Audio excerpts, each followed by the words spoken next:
అధికారంలోకి వచ్చిన ఏ సర్కారైనా పెట్టిన పథకాలు ఎట్లా నడుస్తున్నాయి, ప్రజలకు సరిగ్గా అందుతున్నాయా లేదా, పథకాల మీద జనం ఏమనుకుంటుర్రు, తుర్తి ఉన్నరా లేక గరవైతుర్రా అనేదంతా ఆ జనంలకు పోయి అరుచుకుంటేనే మంచి చెడ్డ అర్థమవుతుంది. అందుకే గది తెలుసుకుంటానికే సర్కారోళ్ళు గీ పనిచేసిర్రు. మంత్రి పొన్నం సారు, సార్తో పాటు mayor Vijayalakshmi madam, shy party leader Anil అన్న కూడా ఉండు. మరి పొద్దుగాల మంచిగా తీర్బాటకం చేసుకుని బస్సు ఎక్కిర్రు. ఏందే ప్రభాకర్ అన్న నిమ్మలంగా బయలుదేరిర్రు, ఏం సంగతి?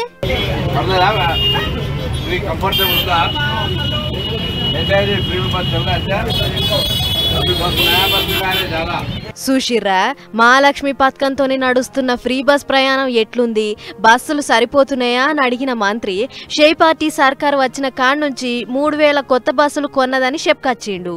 అంతేకాదు ఇంకేమన్నాడో చూడుర్రి.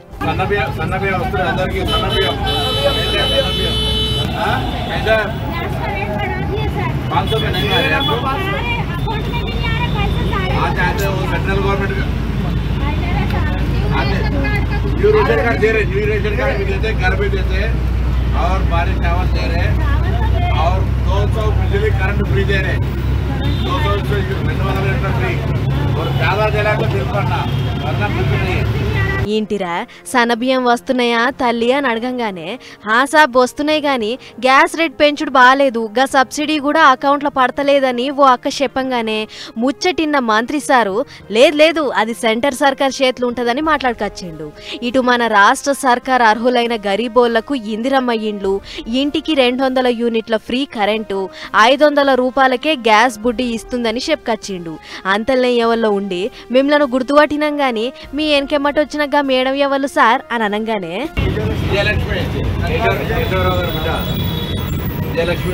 అని చెప్పిండు సారు. ఇక సారి వెనకమ్మటే నిలబడ్డ అనిలన్న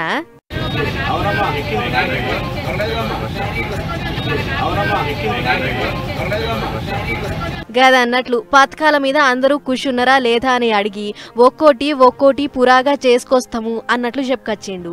గిట్ల పంజాగుట్టకెంచి లక్డీకపుల్ దాకా బస్ ఎక్కిపోయిన సర్కారోళ్ళు జనం ఏమనుకుంటుర్రు అనేది ఆ జనంలకు పోయి తెలుసుకుర్రు.